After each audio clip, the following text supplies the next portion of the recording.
تو میرے بھائیوں، سود بہت بڑا جرم ہے، لوگوں کی طرف نہ دیکھا کریں۔ آج ہمارا مسئلہ یہ ہے کہ دیکھا دیکھی ہم یہ کام کر رہے ہیں، جی فلاں کا بیٹا بینک مینیجر ہے، فلاں کی بیٹی جو ہے بینک میں کام کر رہی ہے، چلو جی ہماری بیٹی بھی کرے گی۔ اگر اس کا بیٹا بینک میں ملازمت کر رہا ہے تو کیا یہ جائز ہو گیا کام؟ اگر آپ کے محلے کے 90 لوگوں نے یہ کام کیا ہے تو کیا جائز ہو گیا؟ 99 لوگوں نے کام کیا تو کیا جائز ہو گیا؟ بالکل جائز نہیں ہوگا، حرام حرام رہے گا۔ میرے بھائیوں، نبی علیہ الصلوۃ والسلام فرماتے ہیں، طبرانی کی حدیث ہے، سند بالکل صحیح ہے، آپ فرماتے ہیں کہ سود کے 72 دروازے ہیں۔ کتنے ہیں؟ 72 طرح کا سود ہے۔ فرمایا ہلکے سے ہلکا سود، ہلکے سے ہلکا سود لینا اتنا بڑا جرم ہے کہ یہ ایسے ہے کہ جیسے آپ اپنی سگی ماں سے بدکاری کریں۔ یہ کس سود کی بات ہو رہی ہے؟ ہلکے سود کی، ہلکے سود کی بات ہو رہی ہے۔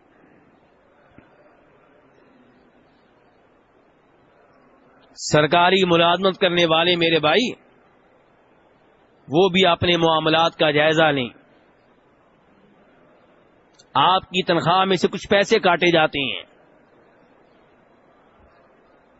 اور پھر بینکوں کے حوالے کر دیے جاتے ہیں،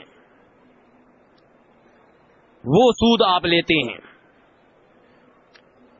خصوصاً وہ لوگ غور و فکر کریں جو ایسے ممالک میں رہتے ہیں جن ممالک میں باقاعدہ سرکاری ملازم کو اختیار دیا جاتا ہے کہ جتنے پیسے آپ کے کٹتے ہیں اتنے ہی لیں گے یا اضافے کے ساتھ لیں گے، اور آپ کیا کہتے ہیں میں کون سے لوں گا؟ اضافے کے ساتھ لوں گا۔ وہ لوگ بھی غور و فکر کریں جنہوں نے یہ فتویٰ دے رکھا ہے کہ کافر ممالک میں رہتے ہوئے کافروں سے سود لینا جائز ہے۔ انا للہ و انا الیہ راجعون۔ یہ کون سی شریعت ہے؟ یہ کون سا دین ہے؟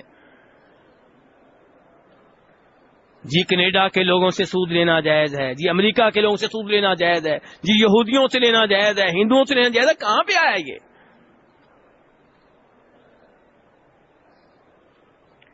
اس لیے میرے بھائیوں، اپنے مالی معاملات کا جائزہ لیں اور کوشش کریں کہ آپ کی بیگم، آپ کے بچوں کے پیٹ میں جو بھی لقمہ داخل ہو وہ حلال کا ہو۔ کون سا لقمہ ہو میرے بھائیوں؟ حلال کا ہو، حرام کا لقمہ کبھی بھی ان کے پیٹ میں داخل نہ ہو۔ تو شریعت نے سختی کے ساتھ میرے بھائیوں سود کے مال سے روکا ہے۔ اور یاد رکھیے، سود کی 2 بڑی قسمیں ہیں۔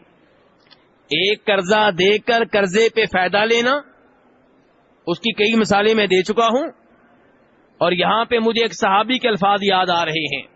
ایک صحابی نے دوسرے صحابی کو نصیحت کی تھی کہ تم جس علاقے میں جا رہے ہو، جس علاقے میں رہتے ہو، وہاں پہ سود عام ہے، ذرا دھیان سے اگر کسی کو قرضہ دو اور وہ تمہیں قرضہ لینے کے بعد ہدیے کے طور پہ، گفٹ کے طور پہ چارہ دے کہ اپنے جانوروں کو کھلا دینا، چارہ بھی نہ لینا، یہ سود ہے۔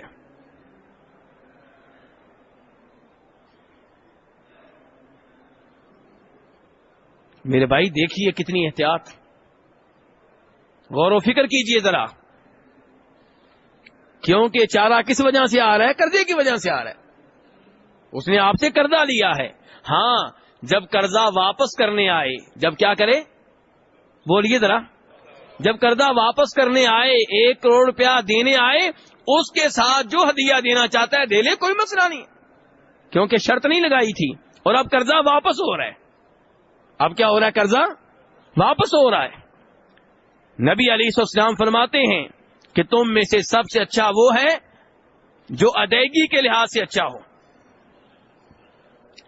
لیکن ابھی قرضہ ان پہ ہے، اسی دوران آپ کو گفٹ مل رہے ہیں، ہدیہ مل رہا ہے، تحفہ مل رہا ہے ان کی طرف سے، میرے بھائی یہ قرضے کی وجہ سے ہے، یہ لینے سے اجتناب کریں۔ آپ کہیں گے میں کسی کا دل نہیں توڑنا چاہتا، تو اس کا بھی طریقہ ہے، جو ہدیہ ملے لکھتے چلے جائیں، اس کی قیمت کیا ہے، 1 کروڑ روپیہ اس نے دینا تھا، اسی دوران اس نے 5 لاکھ کے آپ کو گفٹ دے دیے ہیں. جب 5 لاکھ روپیہ قرضہ باقی رہ جائے آپ اس سے کہیں میرے بھائی بس باقی 5 لاکھ روپے کے میں تم سے گفٹ پہلے ہی لے چکا ہوں. اتنی میرے بھائیوں اس معاملے میں احتیاط کرنی چاہیے. تو سود کی ایک قسم تو یہ تھی کہ قرضہ دے کر اس پہ منافع لینا, اور دوسری قسم میرے بھائی کیا ہے؟ 6 چیزیں ہیں جن کا تذکرہ کیا ہے نبی علیہ الصلوۃ والسلام نے. ان میں سے 2 خصوصی طور پہ ذہن میں رکھیے گا, سونا اور چاندی. سونے کی جب سونے سے بے ہوگی, سونے کی جب گولڈ کی جب گولڈ سے بے ہوگی, چاندی کی جب چاندی سے بے ہوگی, تو دونوں طرف سے سونا برابر برابر ہونا چاہیے, دونوں طرف سے چاندی برابر برابر ہونی چاہیے, اور ایک ہاتھ سے دیں دوسرے ہاتھ سے لیں, ادھار کی اجازت نہیں ہے.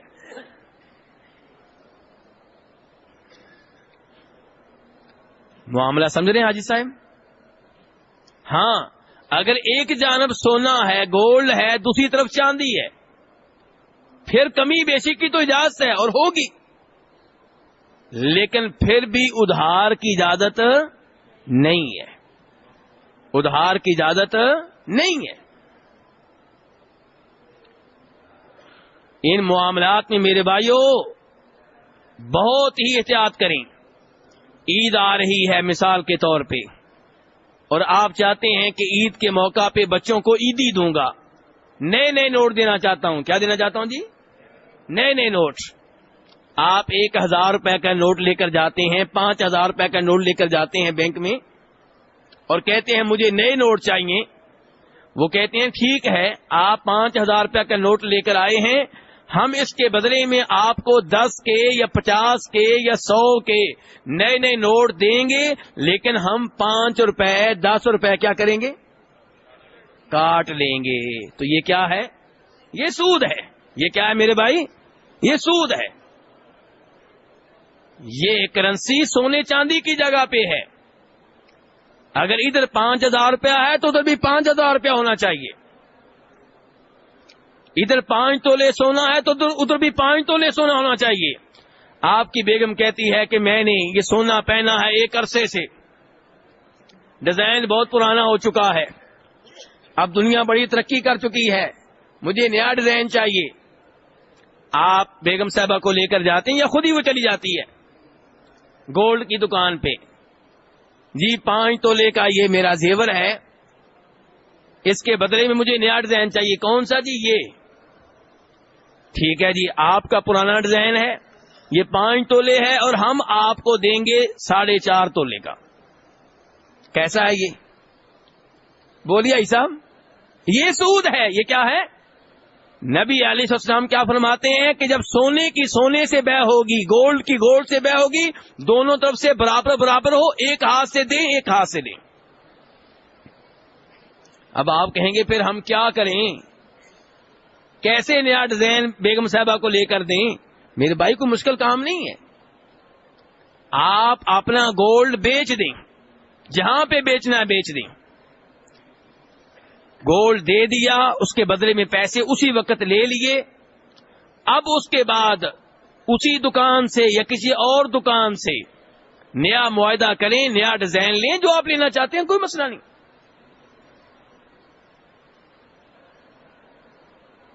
تو سونے کی جب سونے سے بے ہوگی, چاندی کی جب چاندی سے بے ہوگی, اس انداز سے ہوگی.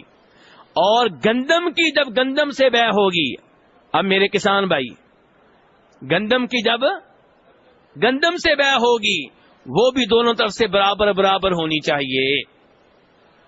آپ کہیں گے نہیں جی حاجی صاحب میری گندم بڑی اچھی ہے, میری گندم کا مارکیٹ میں ریٹ کتنا ہے جی سب لگائیں کوئی ریٹ کتنا ہے جی؟ 1200 روپیہ ہے جی. اور جو گندم میں لے رہا ہوں اس کا ریٹ بھی 1000 روپیہ ہے. تو میرے بھائی کوئی مسئلہ نہیں, آپ اپنی گندم بیچیں کسی کو اور پیسے لے کر پھر وہ گندم خرید لیں جو آپ خریدنا چاہتے ہیں.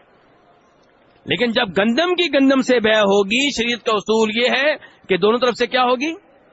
برابر برابر ہوگی. جناب بلال رضی اللہ تعالی عنہ نبی علیہ الصلوۃ والسلام نے انہیں کہیں پہ بھیجا، زکوٰۃ کا مال وصول کرنے کے لیے بھیجا. جب واپس آئے تو زکوٰۃ میں کھجوریں لے کر آئے، بڑی شاندار کھجوریں. نبی علیہ الصلوۃ والسلام نے کہا بھی ساری کھجوریں بڑی شاندار ہیں، یہ کیا معاملہ ہے؟ کیوں جی زکوٰۃ جب جمع کریں گے ایک جیسی کھجوریں ہوں گی، کسی کی کیسی ہوگی. اس سے زکوٰۃ لی ہے اچھی کھجوریں، ان سے زکوٰۃ لی ہے ان کی جیسا ان کا باغ ہے ویسی کھجوریں ہوں گی. لیکن جناب بلال کھجوریں لے کر آئے ہیں ساری شاندار. نبی علیہ الصلوۃ والسلام نے کہا بلال یہ کیا معاملہ ہے؟ کہا اللہ کے رسول علیہ الصلوۃ والسلام جو میرے پاس ردی قسم کی کھجوریں تھیں وہ میں نے تبدیل کر لی اچھی کھجوریں لے کر. ردی کھجوریں میں نے 2 سا دی اور اچھی کھجوریں میں نے 1 سا لے لی. یہ سا ایک تولنے کے لیے ایک برتن ہوتا ہے. آپ ایسے سمجھ لیں جیسے آپ کے یہاں جو دودھ بیچنے والے ان کا برتن ہوتا ہے نا، یہ سمجھ لیں آپ. گڑوی کہتے ہیں جی، گڑوی سمجھ لیں آپ. تو کہا اللہ کے رسول علیہ الصلوۃ والسلام میں نے 2 سا ردی کھجوریں دے کر 1 سا اچھی کھجوریں لے لی ہیں. آپ نے فرمایا بلال یہ تو واضح طور پہ سود ہے. یہ وہ معاملہ ہے جس کے سود ہونے میں شک و شبہ نہیں ہے. تو اس لیے میرے بھائیوں بہت ہی احتیاط کی جائے. اور آج کل خصوصاً عمرہ کرنے والے میرے بھائی، آج کل آپ میں سے کئی لوگ اس جرم کا ارتکاب کر چکے ہوں گے انجانے میں. جو انجانے میں کیا اللہ معاف کرے گا انشاءاللہ، لیکن یہ علم حاصل کریں. کیسے؟ آپ نے کئی لوگوں سے ریال لیے ہوں گے، پیسوں کا تبادلہ کیا ہوگا. اب ظاہر ہے روپے جو ہیں وہ زیادہ ہوں گے، ریال کم ہوں گے.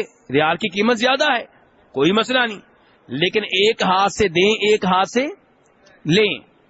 اگر آپ نے کسی سے کہا ہے کہ مجھے 1000 ریال دے دیں اور میں عمرے سے واپس آ کے اس کے بدلے میں آپ کو 1 لاکھ روپیہ دے دوں گا تو یہ سودی معاملہ ہے. یہ کیا ہے میرے بھائی؟ ایک ہاتھ سے دیں ایک ہاتھ سے لیں. ہاں آپ کہتے ہیں مجھے قرضہ چاہیے تو قرضے کی اور شکل ہوتی ہے. وہ کیا کہ مجھے 1000 ریال دے دیں، میں عمرے سے واپس آ کے آپ کو 1000 ریال دے دوں گا، یہ ہے قرضہ.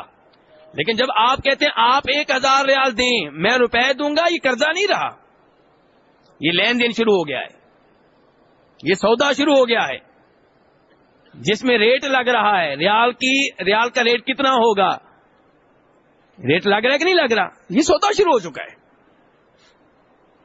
تو اس لیے میرے بھائیوں سود کے معاملات کو سمجھنا چاہیے، سیکھنا چاہیے اور حرام کاموں سے بچنا چاہیے. آپ کہیں گے اتنے مشکل مسائل ہیں. میرے بھائی آپ کو پتا ہے کہ آپ نے اپنے 3-4 بیٹے کہاں داخل کر رکھے ہیں؟ تاجر صاحب، کاروبار کرنے والے چودھری صاحب، آپ نے اپنے کافی بچوں کو کامرس کی تعلیم پہ لگا رکھا ہے. کیوں؟ آپ نے کہا کہ بیٹا جدید انداز ہے، تعلیم ہوگی تو کاروبار ہوگا. تو کسی بیٹے کو مدرسے کیوں نہیں بھیجا کہ سیکھ کر آؤ حلال مال کون سا ہے، حرام کون سا ہے؟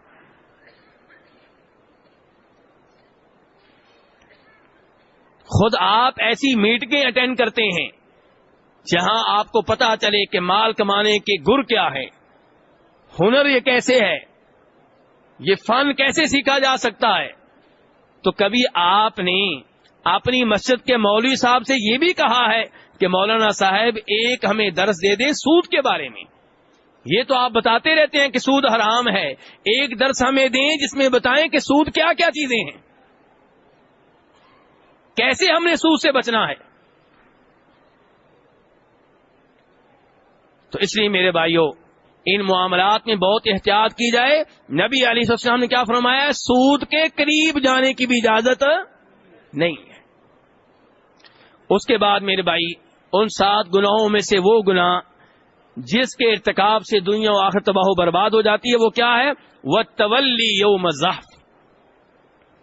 آپ فرماتے ہیں کہ کافروں سے کہیں جہاد ہو رہا ہے، جہاد کی بات کر رہا ہوں، فساد کی بات نہیں کر رہا. اپنے مسلمان بھائیوں کو قتل کرنا یہ جہاد ہے؟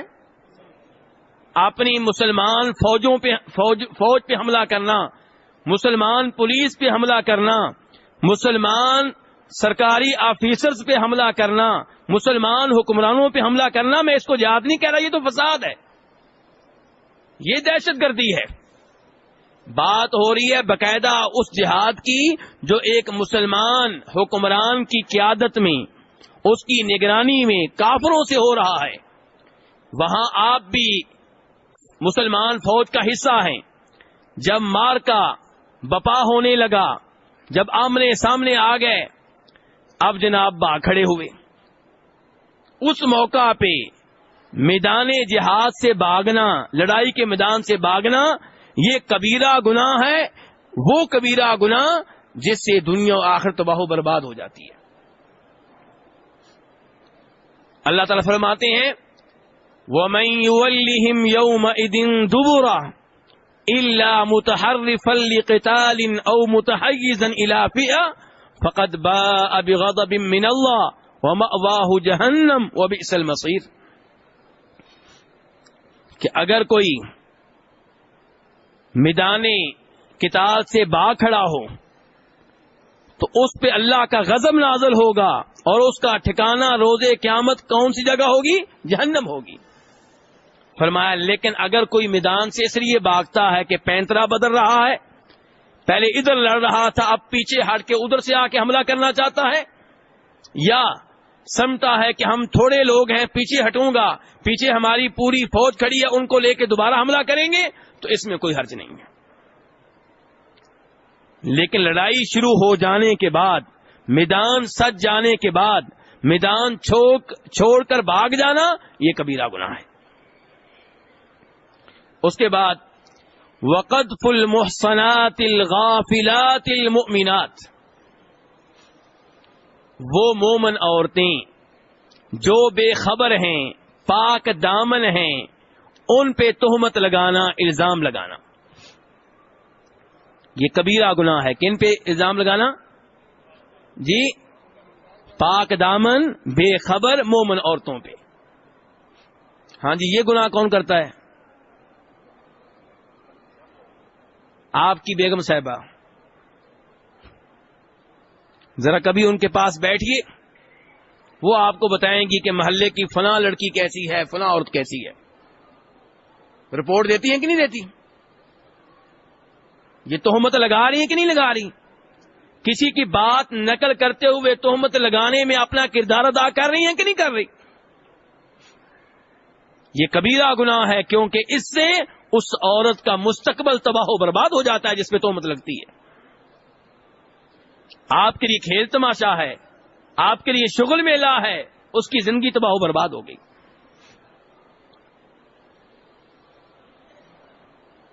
صورتحال یہ ہے میرے بھائی کہ اگر آپ کسی لڑکی کو زنا کرتے ہوئے اپنی آنکھوں سے دیکھیں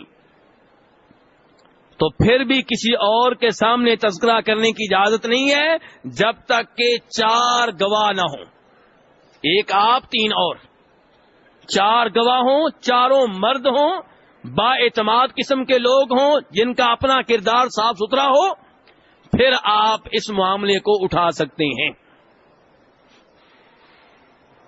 ورنہ نہیں۔ کیوں؟ ایک تو اس کی عزت کا مسئلہ ہے، دوسرے نمبر پہ بدکاری پھیلانے میں اس چیز کا بہت کردار ہے کہ وہ لڑکی بھی ایسی ہے، وہ بھی بدکار ہے، اس کی بھی یاریاں ہیں، اس کی بھی یاریاں ہیں۔ اس سے کیا ہوتا ہے کہ لوگ گناہ کو ہلکا سمجھنا شروع ہو جاتے ہیں، اس سے گناہ پھیلتا ہے، بدکاری پھیلتی ہے۔ اگر آپ نے کسی لڑکی کو دیکھ لیا ہے، اسے کسی طریقے سے سمجھا دیں، نصیحت کر دیں، لیکن دوسروں کے سامنے اس پہ تہمت لگانا، الزام لگانا، یہ کبیرہ گناہ ہے۔ اللہ تعالیٰ فرماتے ہیں قرآن پاک میں ان الذین یرمون المحصنات الغافلات المؤمنات لعنوا فی الدنیا والآخرہ ولہم عذاب عظیم، وہ لوگ جو پاک دامن بے خبر مومن عورتوں پہ تہمتیں لگاتے ہیں، ان پہ اللہ کی لعنت ہے، دنیا میں بھی اور آخرت میں بھی یہ ملعون ہوں گے، اور ان کے لیے بہت بڑا عذاب تیار ہے۔ ایک اور مقام پہ فرمایا والذین یرمون المحصنات ثم لم یأتوا باربعۃ شہداء فجلدوہم 80 جلدہ ولا تقبلوا لهم شهادة ابدا واولئك هم الفاسقون. وہ لوگ جو پاک دامن عورتوں پہ تہمتیں لگاتے ہیں اور پھر 4 گواہ لے کر نہیں آتے، ان کو 80 کوڑے مارے جائیں. کتنے کوڑے مارے جائیں؟ 80 کوڑے مارے جائیں. اور یہ فاسق و فاجر لوگ ہیں. آگے چل کر فرمایا ان کی گواہی بھی قبول نہیں ہے آئندہ کے لیے. اگر زنا ثابت ہو جائے اور زنا کرنے والا غیر شادی شدہ ہو تو اس کی سزا کیا ہے؟ 100 کوڑے مارے جائیں. کیا سزا ہے؟ 100 کوڑے مارے جائیں. 1 سال کے لیے اس کو اس کے شہر سے نکال دیا جائے، جلا وطن کر دیا جائے. اور اگر شادی شدہ ہے تو سنسار کیا جائے. لیکن اگر کوئی تہمت لگائے گا، اس کے پاس 4 گواہ نہیں ہیں، کسی پہ تہمت لگا رہا ہے تو اسے 80 کوڑے مارے جائیں گے. اس سے آپ اندازہ لگائیے کہ تہمت لگانا، کسی عورت پہ الزام لگانا کتنا بڑا جرم ہے. اس لیے ہم سب کو چاہیے کہ اپنی زبانوں پہ کنٹرول کریں. دوسروں کے بارے میں ایسی گفتگو کرنے کی ہمیں ضرورت ہی نہیں ہے. تو یہ میرے بھائیوں 7واں گناہ ہے ان گناہوں میں سے جن سے گناہ کا ارتکاب کرنے والا تباہ و برباد ہو جاتا ہے. اللہ تبارک تعالیٰ سے دعا ہے کہ ہمیں ان گناہوں سے اور دیگر گناہوں سے محفوظ رہنے کی توفیق عنایت فرمائے. اللہ تعالیٰ ہمیں وہ اعمال کرنے کی توفیق عنایت فرمائے جن اعمال کو خود اللہ پسند کرتا ہے، جن میں اللہ کی رضا ہے، جن اعمال سے اللہ تعالیٰ کو محبت ہے. وصلی اللہ تعالی علی نبیہ محمد وآلہ وصحبہ اجمعین. اب میرے بھائی آپ کے سوال، اور سب سے پہلے وہ سوال جو کل رہ گئے تھے، اس کے بعد آج کے سوال.